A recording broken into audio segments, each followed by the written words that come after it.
ನಮಸ್ಕಾರ ಎಲ್ಲರಿಗೂ. ನೋಡೋದಕ್ಕೆ ಚಿಕನ್ ಉಪ್ಪಿನಕಾಯಿ ಥರ ಕಾಣ್ತಾ ಇದೆ, ಆದರೆ ಈ ಉಪ್ಪಿನಕಾಯಿಯನ್ನು ನಾನು ಮೊಟ್ಟೆಯಿಂದ ಮಾಡಿದ್ದೀನಿ. ಚಿಕನ್ ಉಪ್ಪಿನಕಾಯಿಗಿಂತ ತುಂಬಾ ಟೇಸ್ಟಿಯಾಗಿರುತ್ತೆ ಈ ಮೊಟ್ಟೆ ಉಪ್ಪಿನಕಾಯಿ. ಒಂದು ಬೌಲಿಗೆ ಮೊಟ್ಟೆಯನ್ನು ಒಡ್ಕೊಂಡ್ಬಿಟ್ಟು ಹಾಕ್ಕೊಂಡಿದ್ದೀನಿ. ಇದಕ್ಕೆ ಉಪ್ಪು, ಖಾರದ ಪುಡಿ, ಬ್ಲ್ಯಾಕ್ ಪೆಪ್ಪರ್ ಪೌಡರನ್ನು ಹಾಕ್ಕೊಂಡ್ಬಿಟ್ಟು ಸರಿಯಾಗಿ ಮಿಕ್ಸ್ ಮಾಡ್ಕೊಂಡಿದ್ದೀನಿ. ಈಗ ಒಂದು ಪ್ಯಾನ್ಗೆ ಎಣ್ಣೆಯನ್ನು ಹಾಕ್ಕೊಂಡ್ಬಿಟ್ಟು ಸರಿಯಾಗಿ ಗ್ರೀಸ್ ಮಾಡ್ಕೊಳ್ಳಿ.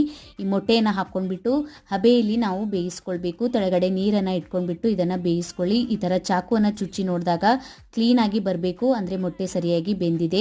ಇದನ್ನು ತಣ್ಣಗಾಗಿದ್ಮೇಲೆ ಸಣ್ಣ ಸಣ್ಣ ಪೀಸಸಲ್ಲಿ ಕಟ್ ಮಾಡ್ಕೊಂಡಿದ್ದೀನಿ. ಒಂದು ಪ್ಯಾನನ್ನು ಬಿಸಿ ಮಾಡ್ಕೊಂಡ್ಬಿಟ್ಟು ಎಣ್ಣೆಯನ್ನು ಹಾಕ್ಕೊಂಡಿದ್ದೀನಿ. ಎಣ್ಣೆ ಬಿಸಿ ಆಗಿದ್ಮೇಲೆ ಕಟ್ ಮಾಡ್ಕೊಂಡಿರುವಂಥ ಮೊಟ್ಟೆಯನ್ನು ಹಾಕ್ಕೊಂಡ್ಬಿಟ್ಟು ಫ್ರೈ ಮಾಡ್ಕೋತಾ ಇದ್ದೀನಿ. ಈಗ ಇದಕ್ಕೆ ಮಸಾಲೆನ ಸೇರಿಸ್ಕೊಳ್ಬೇಕು.